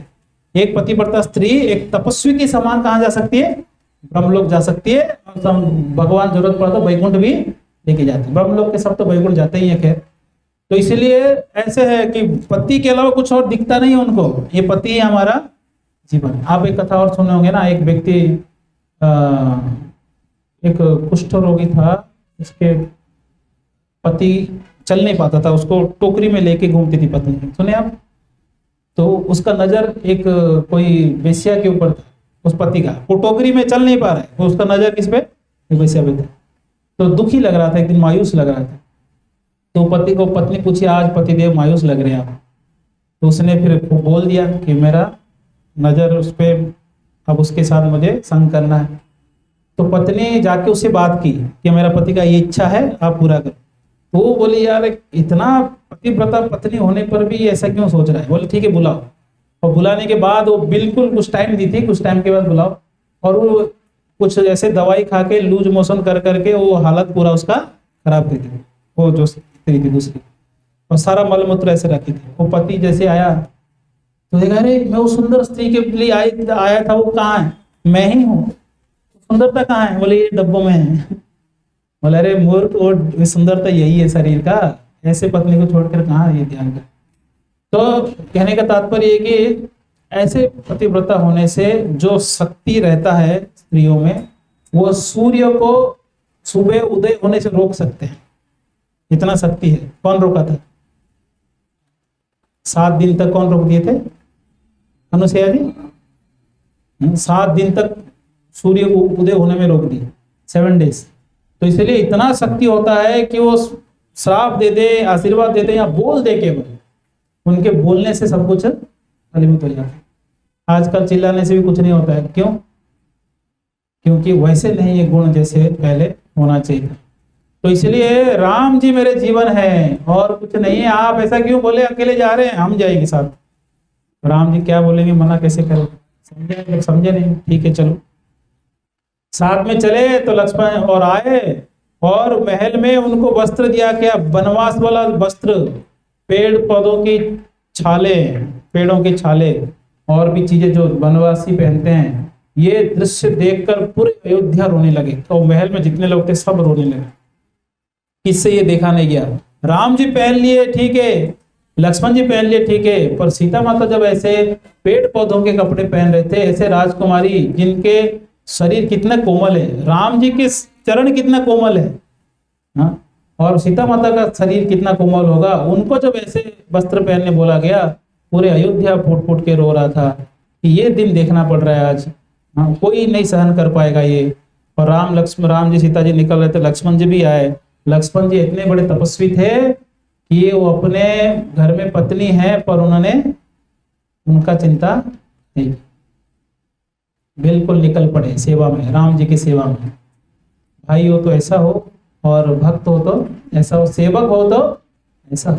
पर्सनल कोई एजेंडा नहीं कि मेरा घर में पत्नी है, क्या कर सकते हैं राम जी, अरे आ जाना वापस दोबारा 14 साल में। वो साथ में जाएगी तो उनका ध्यान राम जी पे कम, पत्नी पे ज्यादा रहेगा। हम लोग लौकिक कर्तव्यों के बारे में यहाँ चर्चा करते हैं, पर लौकिक कर्तव्य के ऊपर हाँ हाँ, वो उनका आयु 100 साल नहीं था कि हाँ पत्नी अभी आधा जीवन तो ऐसे ही रह गई। उनकी आयु 10,000 साल तो शासन किए थे, तो वो 14 साल तो उनको 1 घंटे के बराबर है हमारे यहाँ। तो दूर रहे, पर पत्नी के परमिशन से रहे। पत्नी कैसे पत्नी थी? पत्नी बोली आप, मैं अगर साथ जाऊंगी तो आपका ध्यान मेरे और 1% भी आ गया, 1 दिन के लिए आ गया, 1 घंटे के लिए आ गया, तो उतना देर आप राम जी के बारे में नहीं सोच पाएंगे। इसलिए आप बहुत बड़े कार्य में जा रहे हैं। भगवत सेवा सर्वोपरि है, सारा धर्म के ऊपर है। लौकिक धर्म तो बदलते हैं, अगले जन्म में कुत्ते बन जाएंगे, अलग धर्म हो जाएगा, हाथी बनेगा, अलग धर्म हो जाएगा, तो बदलते रहते हैं। पता चला पाकिस्तान में वहां नमाज पढ़ रहे अगले जन्म में। तो ये धर्म चेंज होता है, पर कौन से धर्म में जो बदलता नहीं है? वो भगवत सेवा, वो बदलता नहीं है। इसलिए यहाँ का धर्म पालन करते हुए भगवत सेवा करना चाहिए। अगर यहाँ का धर्म सेवा में बाधा बन रहा है तो उसको त्याग देना चाहिए। ये बात सर्वधर्मान परित्यज्य गीता में इसलिए ठाकुर जी कहते हैं, सर्वधर्मान परित्यज्य। अगर मेरे सेवा में कोई रुकावट है उसको छोड़ दो, रुकावट नहीं है तो उसके साथ मेरा भक्ति करो। तो इसलिए पत्नी कैसे परमिशन देती है? पत्नी बोलती है कि आप जाइए पतिदेव, मैं 14 साल तक तपस्या करूंगी, और इतना कठोर तपस्या करूंगी।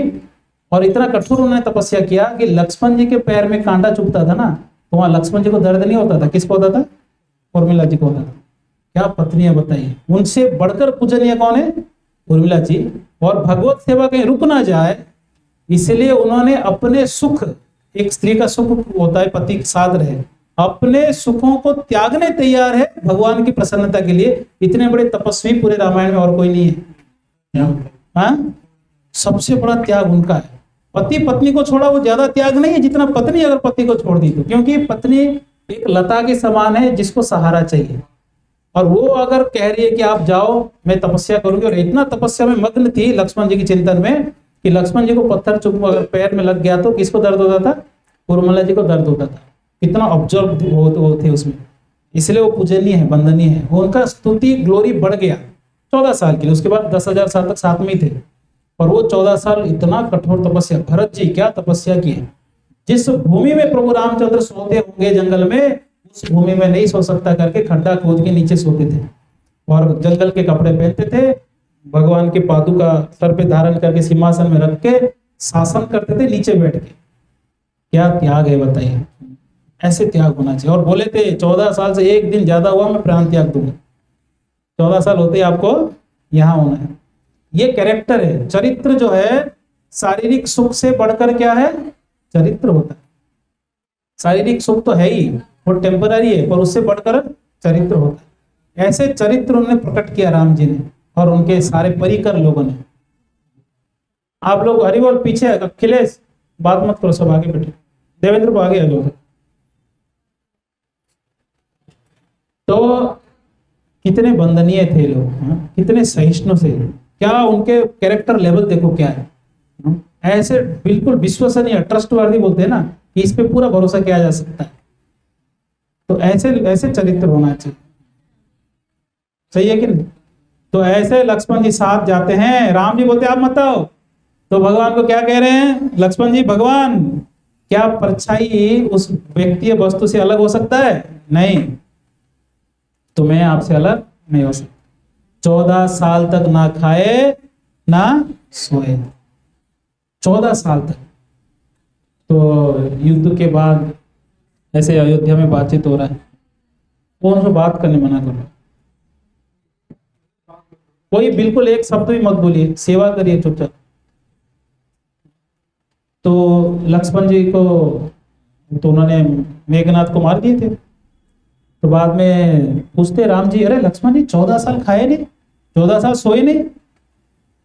और राम जी को भी पता नहीं था, क्योंकि मेघनाथ मर गया तो फिर वो वर दिया था ना कि 14 साल जो नहीं खाया नहीं सोया, जो ब्रह्मचारी है वो ही मार सकता है। और मैं तो हमेशा फल खा के देता था और कैसे बोल रहा है खाए नहीं? भगवान आपके आज्ञा का कभी अवहेलना भी मैंने नहीं किया। आप हमेशा फल खाने के बाद ये कहें कि ये लो लक्ष्मण, आपने कभी नहीं खाया कि खाओ लक्ष्मण, आपने कभी नहीं कहा खाओ लक्ष्मण, खाने के बाद क्या बोले ये लो लक्ष्मण, तो ले लिया मैं, अब उसको मैं क्या करूं, मेरे ऊपर 14 साल सोया क्यों नहीं? बोले प्रभु जिस धरती पे भूमि पे आप सो रहे हैं, मेरे मालिक जिस लेवल पे सो रहा है, मैं सेवक होकर मैं भी उसी लेवल पे सो जाऊं? ये नहीं हो सकता। और मैं सेवा करने आया हूं, आपके रक्षा करूं, पहरेदार करूं कि मैं भी सो जाऊं?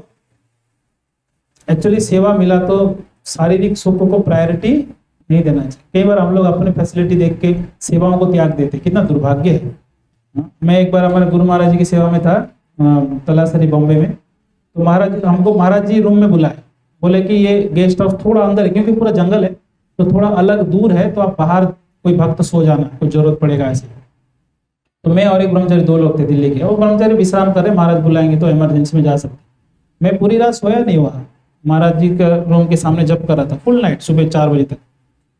तो एक भक्त पूछा यार क्यों नहीं सोए? मतलब महाराज जी को कोई इमरजेंसी हुआ, कुछ बुलाएंगे, कुछ चाहिए रहेगा, अगर हम वहाँ सो ही जाएंगे तो उससे अच्छा रूम में ही जाके सोएं। सेवा में आके भी अगर सो ही जाएं तो महाराज जी वहाँ आवाज करते रहेंगे तो क्या मतलब यहाँ सेवा में आने का? पूरी रात जागे रहे। जहाँ सेवा की बात आती है ना, वहाँ दिन रात नियम कानून कुछ काम नहीं करता, एक ही टारगेट है सेवा। जो सेवा को प्रायोरिटी दिया उसको भगवान अपना मानते हैं, ये मेरा सेवक है।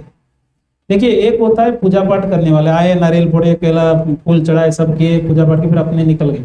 एक होता है कि भगवान के लिए करना चाहते हैं, दोनों में बहुत अंतर है।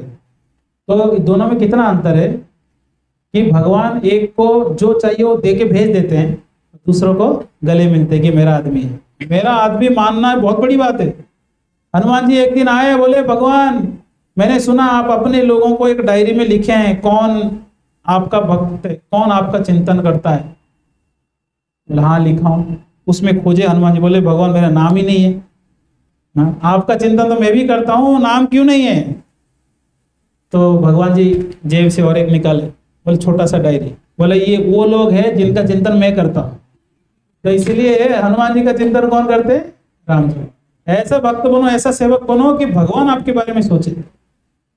फॉर्मेलिटी करके आएंगे, थोड़ा सेवा करके भाग जाएंगे, फिर उसमें भी 10 बहाने देंगे, तो भगवान भी बोलेंगे ठीक है भैया, क्या चाहिए? सुख चाहिए लो, धन चाहिए लो, प्रतिष्ठा चाहिए लो, जो चाहिए ले लो, मेरे पीछे मत पड़ो। तो ऐसे होते हैं। तो इसलिए राम जी के सेवा में लक्ष्मण जी ऐसे थे बिल्कुल, हाँ, और कोई टारगेट नहीं, एक ही है भगवान की सेवा। ऐसे सेवक हुए। अब सोचो कोई आप लोग सेवा में है यहाँ और किसी को हम निंदा कर दे, कैसे निंदा कर दे? हाँ, अरे तुमने चोरी कर लिया, किसी को बोल दे, तो उसके मन में क्या विचार आएगा कि प्रभु जी सेवा भी कर रहा हूँ, उल्टा चोर भी बना दिया आपने, कल से मैं नहीं आऊंगा। अच्छा भक्त है तो क्या कहेगा? प्रभु जी 2 लात मार दो पर मेरे को सेवा से दूर मत करो। तो लक्ष्मण जी ऐसे सेवक जो अपने पत्नी को छोड़ के आए हैं, ऐसे लक्ष्मण जी को सीता माता क्या कहते हैं कि आपके मन में कोई गलत विचार है मेरे लिए, इसलिए जा नहीं रहे हो। राम जी वहां चिल्ला रहे हे लक्ष्मण करके। लक्ष्मण जी बोले क्या सुनने को मिल रहा है? देखो उन्होंने लक्ष्मण रेखा काट के ठीक है जा रहे। राम जी बोले थे सीता जी को अकेले मत छोड़ना, राम जी की आज्ञा का पालन नहीं किए क्योंकि सीता मैया यहाँ इतना फोर्स कर रहे हैं, तो लक्ष्मण रेखा काट के चले गए। और यहाँ रोते हुए देखो, मतलब ऐसे शब्द, वो तो पूरा नहीं बोल रहे हम, ऐसे शब्द जो हृदय को कष्ट पहुंचा, जिनके चरण से ऊपर देखे ही नहीं उन्होंने, क्योंकि अलंकार मिला तो पहचान भी नहीं पाए, केवल पायल ही पहचाने। जो माँ के समान जिनको आदर किए, उन्होंने ऐसे कठोर वचन किए, तो जा रहे थे राम जी के पास। ठीक है, अगर आप कह रहे हैं तो जाएंगे। वहां से राम जी आ रहे, बोले लक्ष्मण इधर, सीता को अकेले छोड़ दिया। इधर से भाभी भी सुना दी और इधर से कौन सुना रहा है? अरे सीता माता बोलते हैं मैया की जाओ। अरे वो तो बोल देंगे, उनके बोलने से आ जाओगे, पता है कितना खतरा है जंगल में, कितने असुर राक्षस रहते हैं, ऐसे कैसे छोड़ के आ गया। यहाँ से भाई भी डांट रहे, यहाँ से भाभी डांट दी। हम जैसे नालायक होते तो बोरिया बिस्तर लेके चल जाते कि भैया आप लोग देख लो अपना, मुझे तो कोई श्राप मिला नहीं मुझे कोई वचन नहीं निभाना है। फिर भी सेवा में रहे, वो भी खोजे सीता माता को। रोते रोते दोनों भाई जंगल में घूम रहे थे और खोजते खोजते खोजते बाद में युद्ध करके इसे ऐसे सेवक के लिए भगवान इतना रोए थे। जब लक्ष्मण जी मूर्छित हो गए थे ना शक्ति अस्त्र से, राम जी कितना रोए। भगवान है पर भूल गए कि मैं भगवान हूं। रोते रहे कि लक्ष्मण नहीं है तो मेरा प्राण नहीं है, मैं भी प्राण त्याग दूंगा। ऐसी स्थिति आ गई। तब हनुमान जी को सजेशन दिया गया कि आप जाओ और संजीवनी बूटी लेके। तो हनुमान जी उड़ के जाते हैं और हनुमान जी इतना सेवा की। देखो निस्वार्थ सेवा करने वालों को भगवान का डीलिंग देखो, व्यवहार। सुग्रीव भी भगवान का सेवा किए हैं, पर सुग्रीव अपने एक स्वार्थ था। क्या है? राज्य। सुग्रीव जी वचन दिए, बाली को भगवान ने मार दिया और बारिश का टाइम आया तो उन्होंने बस सब परिवार के साथ सुख में आनंद में। लक्ष्मण जी को आया गुस्सा और गए, बोले तुम आ रहे हो काम पे या तुमको यही मार दो? बोले नहीं प्रभु आएंगे। पर हनुमान जी भगवान के उनका प्राण है और कोई संसार नहीं है। प्रभु रामचंद्र जी आप जो कहें वही, उनके लिए कुछ भी करने तैयार है। बुद्धि लगा के भगवान का सेवा करते थे। ऐसा नहीं है कि वो बैठे हैं भैंस की तरह, हाँ ऑर्डर मिलेगा तो करेंगे। बुद्धि लगाते थे, आगे 2 कदम सोचते थे। वास्तविक रामायण में हीरो तो हनुमान जी है। वास्तविक हीरो कौन है? हनुमान जी। क्या कैरेक्टर है उनका। तो हाँ ऐसे लीलाएं हुए, वनवास जाते हैं प्रभु रामचंद्र। सब लोग सरयू नदी तक आते हैं, पूरे अयोध्या आ जाते हैं। अयोध्या शून्य हो गया, शून्य, कोई नहीं अयोध्या में। सबके सब लेट आए, बात मत करिए, बैठिए। पूरे के पूरे अयोध्या जो है उनके साथ आ गया और आने के बाद सब पूरे अयोध्या शून्य हो गया। किसको शासन करे? कौन शासन करेगा? भरत किसका शासन करेंगे? राम जी सरयू नदी के तट में विश्राम किए, सब लोग विश्राम किए। सुबह सब लोग उठने से पहले राम जी गायब हो गए, क्योंकि राम जी को बताना नहीं था आगे मैं कहाँ जा रहा हूँ। ये पूरे अयोध्या आ गया तो कैसे होगा? सब लोग रोते हुए लौट गए थे। ऐसे प्रभु रामचंद्र जी थे और पूरे वनवास में अनेकों लीलाएं उन्होंने किए। शूर्पणखा का नाक काटने वाला लीला हुआ, जैसे लक्ष्मण जी करते हैं। और फिर बहुत सारे खर दूषण इत्यादि असुरों का उन्होंने कैसे परास्त करना। फिर आगे लंका तक पहुंचना। सबसे बड़ा कार्य, प्रसिद्ध कार्य था श्रीलंका के लिए सेतु बांधना। राम सेतु कितने लोग देख के आए हैं? राम सेतु 2-3 लोग देखे। राम सेतु दर्शन में अभी एक जगह महात्म्य पढ़ रहा था, राम सेतु उधर ही लिखा हुआ था। कहते हैं कि 1 लाख बार काशी जाना, बनारस जाना जितना फल है, एक बार सेतु दर्शन में उतना फल है। सेतु दर्शन करना चाहिए। प्रभु रामचंद्र जी की इतना बड़ा कार्य है कि आज तक वो सेतु का दर्शन हम लोग कर सकते हैं।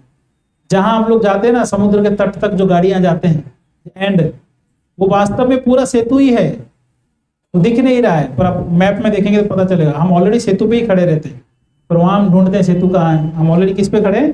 सेतु पे ही खड़े हैं। ये राम सेतु जी का है। और कितना बड़ा था? 50 योजन चौड़ा, 100 योजन ऐसा सेतु बनाए थे। और ऐसा टेक्नोलॉजी से बनाए, केवल बानर सेना ही जा सकता है, असुर सेना नहीं आ सकता। असुर सेना आएगा तो डूब जाएगा। क्या टेक्नोलॉजी था। और ऐसे बनाए तो भगवान ऐसे बड़े बड़े कार्य किए, ये भागवत में भी वर्णन आता है।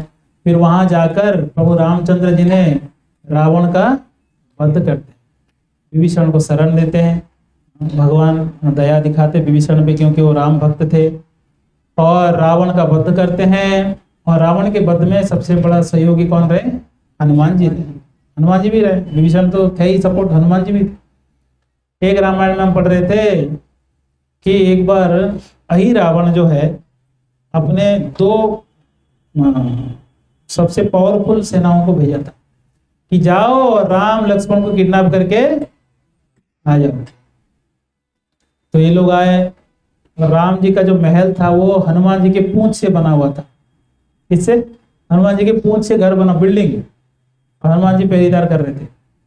तो वो आके ऊपर तक गए कि ऊपर से छलांग लगा दे, ऐसे राउंड था वो घर। ऊपर जा रहे ऊपर जा रहे ऊपर जा रहे, पूरे के पूरे पूंछ ब्रह्मलोक तक गया था। उसको वो एंड मिला ही नहीं उसको, फिर नीचे उतर गया, मतलब इसका एंड कहाँ है, कहाँ से छलांग लगाओ। और बाद में हनुमान जी जानबूझ के पूंछ को थोड़ा सा गैप दिए, ऐसा होता है ना लाइन से पूंछ, ऐसा थोड़ा गैप दिए, तो वो अंदर जैसे झांक रहे थे, जैसे ही झांके वापस क्या कि पूंछ को बंद कर दिया। ऐसे हालत किए उसका, भागे दोनों, बोले ये असंभव है, ये भेदना, ये कौन से घर है पता नहीं हमको। तो फिर आई रावण बाद में जानते विभीषण के रूप में आकर ले लेते हैं नीचे, फिर वो भी हनुमान जी उनको बचाते हैं नीचे जाकर। बड़ा अद्भुत प्रसंग है वो, कभी और चर्चा करूंगा वो प्रसंग, कैसे लड़ते हुए वो पहुंचते वहां तक। तो ऐसे उन्होंने रावण का वध किए और रावण का वध करके विभीषण को लंका का राजा बनाते हैं और राजा बना के प्रभु रामचंद्र सीता माता के साथ वापस विभीषण को बोलते हैं जाओ सीता माता को बोल दो, सीता जी को बोल दो कि मैं बुला रहा हूँ, सज धज के आए। तो पति देव बुला रहे। देखिए सीता मैया के पास इतना शक्ति था, राम जी को आने का जरूरत नहीं था, सीता माता पूरे लंका को खत्म कर सकते थे, इतने पावरफुल थे। जो राम जी नहीं कर सकते वो सीता जी कर सकते हैं, क्योंकि शक्ति तो वही है, शक्तिमान तो राम जी है, शक्ति कौन है? सीता जी है। वो चाहे तो सब कुछ तहस नहस वही कर सकते थे, पर वो किसकी प्रतीक्षा में थे? भगवान आएंगे मर्यादा पुरुषोत्तम, वो मर्यादा से लेके जाए। सीता माता को सच धज क्या वो बोल दिए। जब सज के आते हैं तो वही राम जी पूछ लेते हैं सज के आए हो? तो बड़ा अपमान हुआ। कैसे अपमान? कि इतने दिन तक आप यहाँ लंका में थे और ये सज के आए हो बड़े खुशी से, तो एक स्त्री के लिए अपमान हुआ। भगवान क्यों ऐसे बोले? क्या बताने के लिए? बोले कि बिना कारण का अगर लक्ष्मण जी को आपने अपमान किया तो बिना कारण का अपमान आपको भी झेलना पड़ेगा। इसलिए संसार में किसी को अपमान करने से पहले 10 बार सोचना चाहिए, क्योंकि वापस परिणाम आता ही है। एक भी हमने गलती किया, किसी का निंदा किया, अपमान किया, नेग्लेक्ट किया, तो दोबारा हमको परिणाम आता है, और हो सकता है उससे डबल और भयंकर रूप से हमको परिणाम आ सकता है। बड़े सावधानी से व्यवहार करना चाहिए। और लक्ष्मण जी जो है, जब भरत महाराज आ रहे थे मिलने के लिए राम जी से, और लक्ष्मण जी को बोलते हैं राम जी की कहाँ से घोड़ों का आवाज आ रहा है, देखो तो थोड़ा पेड़ के ऊपर चढ़ के, सबसे लंबा पेड़ के ऊपर चढ़ लिए और देखकर लक्ष्मण जी देख रहे हैं, अरे ये तो भरत की सेना आ रहा है, और ऊपर से ही गुस्सा करने लगे, ये भरत की सेना आ रहा है, भरत अभी तो भगा दिया हमको राज्य से, राजा बनने के चक्कर में माँ बेटे मिलके पॉलिटिक्स किए, और ऊपर से यहाँ भी रहने नहीं देगा, मारने के लिए आया, इसको अभी मारता हूं। तो राम जी बोलते हैं कि गुस्सा उतारो, आप भी उतरो, पहले आने तो दो, क्यों आया है, बिना जाने कैसे निंदा कर रहे हैं? क्योंकि लक्ष्मण जी ने बिना कारण संशय किया था, किस पे? भरत जी पे। इसलिए सीता माता भी बिना कारण पे किस पे संशय के? लक्ष्मण। ये भगवान सिखा रहे हैं, वो सब आध्यात्मिक जगत से आए हैं, वो सिखाते हैं कि हमको व्यवहार कैसे करना चाहिए। इसलिए बिना कारण का डाउट नहीं करना चाहिए किसी को, ये ऐसा होगा शायद, ये ऐसा है शायद। कभी भी किसी के बारे में सुनते हैं, सामने बैठ के पूछ लेना चाहिए, ऐसे ऐसे सुना, कितना फैक्ट है इसमें, भले बुरा लगे उस व्यक्ति को। फैक्ट जान लो, उसके बाद ही कमेंट करो। बिना फैक्ट जाने कमेंट करोगे तो उसका अपराध हमको लगता है ना।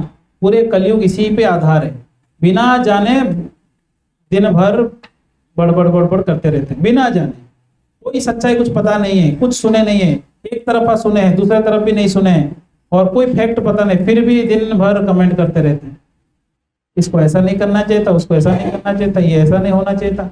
मानो हम ही यहाँ पर बैठे हैं प्रधानमंत्री, जो पूरा देश का टेंशन हो रहा है। तो इसीलिए ये रामायण से शिक्षा है। तो रामचंद्र जी आते हैं और शासन करते हैं। लव कुश के बारे में आप जानते हैं, कैसे उनको आगे शासन भार संभालने के लिए देते हैं। लक्ष्मण जी के पुत्रों को अलग से राज्य देते हैं, भरत जी के उनको अलग, सबको अलग अलग, सबको ड्यूटी लगा के फिर प्रभु रामचंद्र अपने धाम में वापस। श्री राम नवमी महामहोत्सव की, पुरुषोत्तम श्री रामचंद्र भगवान की, जगत गुरु श्री प्रभुपाद की, निताय गौर प्रेमानंदे। हरे कृष्ण। कथाएं तो बहुत है पर चर्चा सब नहीं हो सकता, 1 घंटे में इतना ही चर्चा हो सकता है। ठीक है, हरे कृष्णा। अभी प्रसाद लेकर सब लोग जा सकते हैं। हरे कृष्ण। भोग लग गया, भोग लगा तब तक कीर्तन कर लेते ठाकुर जी का भोग की। थोड़ा और कहानी बता देते, कीर्तन करेंगे। हनुमान जी के स्टोरी सुनेंगे या कीर्तन सुनेंगे? कितने लोग कीर्तन? नहीं नहीं, मेरा इच्छा तो, मैं तो इच्छा है कि 6 घंटा और चर्चा हो रहा है। कितने लोग चाहते हैं हनुमान जी के 1-2 कहानी सुन ले? एक एक हाथ उठाइए, 2-2 नहीं, डबल, एक एक हाथ। कितने लोग चाहते हैं कीर्तन हो? क्या ये पूरा क्लास में खाने और बोल रहे कीर्तन हो, लास्ट में आके पूर्णाहुति कर रहे। कीर्तन और कथा दोनों कीर्तन ही है। भगवान की कीर्ति का गान करना भी कीर्तन ही है। फिर भी थोड़ा कीर्तन ही कर लेते हैं, है ना? इसलिए कीर्तन करेंगे क्योंकि कई लोग शुरू में कीर्तन में तो माला पहनाओ, जो लेट आए उन लोग को माला पहनाना चाहिए। सही, ऐसे करें, अगली बार से करेंगे। जो लेट आए उनको माला पहनाएंगे और लेट आए तो उनको आरती करेंगे।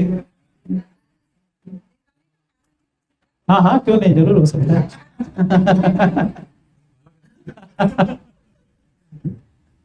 बिना कारण का कुछ नहीं होता, हर एक एक कारण होता ही है। कीर्तन करें, है ना?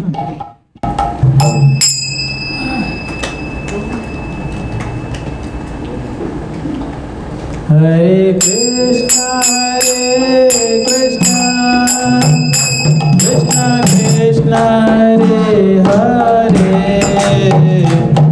हरे राम राम राम हरे हरे, हरे कृष्णा कृष्णा कृष्णा हरे हरे, हरे राम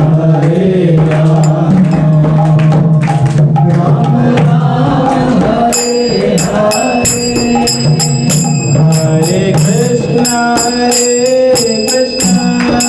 कृष्णा कृष्णा हरे हरे,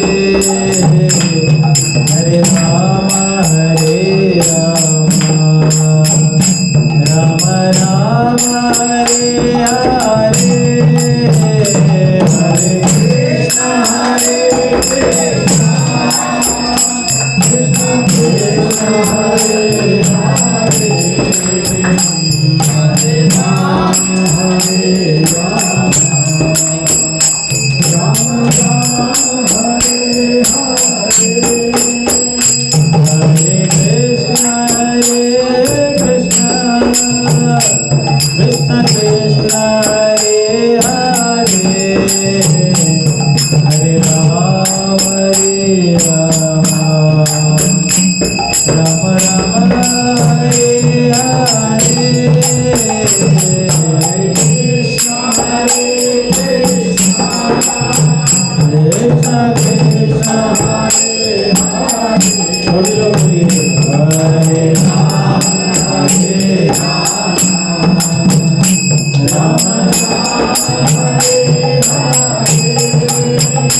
हरे कृष्णा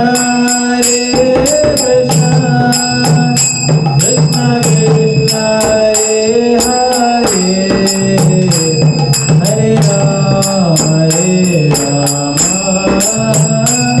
राम राम हरे हरे, हरे कृष्णा सभी लोग ताली बजाते हुए भाई, कृष्णा कृष्णा हरे हरे, हरे राम राम राम हरे हरे, हरे कृष्णा कृष्णा कृष्णा हरे हरे, हरे Ram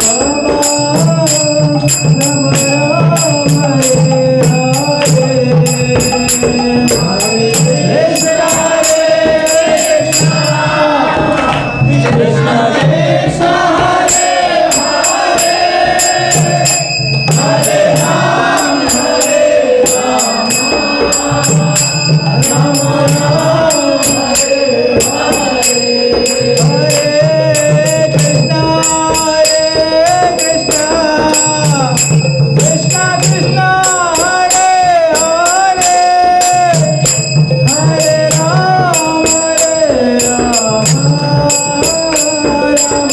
Rama Hare Hare, Hare Krishna, Krishna Krishna, Hare Hare, Hare Rama,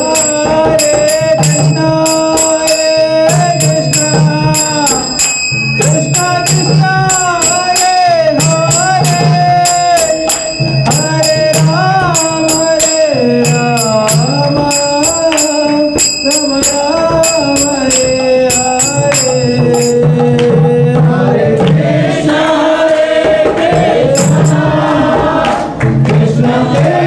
Krishna, Hare Hare, Hare Rama, Rama Rama, Hare Krishna, Krishna Krishna, Hare Hare, Hare Rama, Rama Rama, Hare Hare, Hare Krishna, Krishna Krishna, Hare Hare, Hare Rama, Rama Rama, Hare Hare, Hare Krishna, Krishna Krishna, Hare Hare, Hare Rama, Rama Rama, Hare Hare, Hare Krishna, Krishna Krishna, Hare Hare, Hare Rama, Hare Krishna, Krishna Krishna, Hare Hare, Hare Rama, Rama Rama, Hare Hare, Hare Krishna, Krishna Krishna, Hare Hare,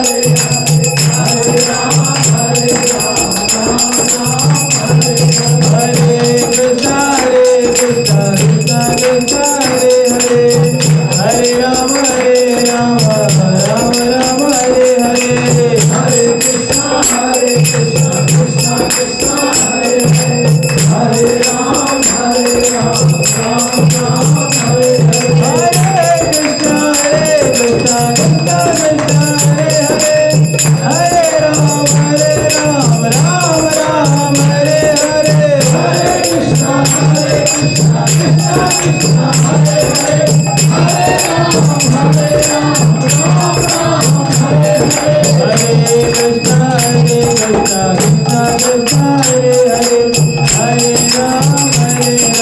Rama Rama, Hare Hare, Hare Krishna, Krishna Krishna, Hare Hare, Hare Rama, Rama Rama, Hare Hare, Shri Ram Jai Ram, Jai Jai Ram, Shri Ram Jai Ram, Jai Jai Ram, Shri Ram Jai Ram, Jai Jai Ram, Shri Ram Jai Ram, Jai Jai Ram, Shri Ram Jai Ram, Jai Jai Ram, Shri Ram Jai Ram, Jai Jai Ram, Radha Shyam Sundar, Radha Shyam Sundar, Radha Shyam Sundar, Radhe Radha Shyam Sundar, Radha Shyam Sundar, Radha Shyam Sundar,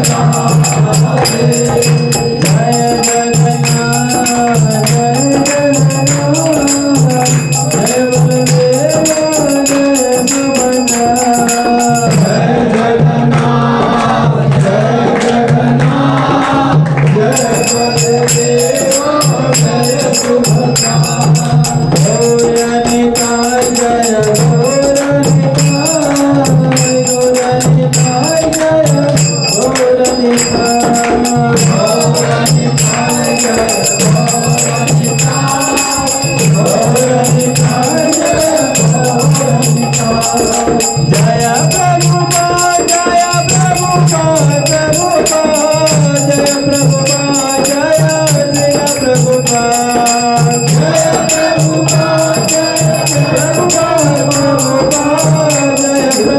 जय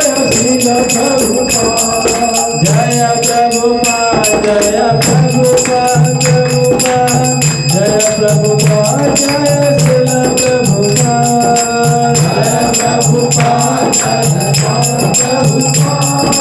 जय प्रभुपाद जय श्रील प्रभुपाद जय गौर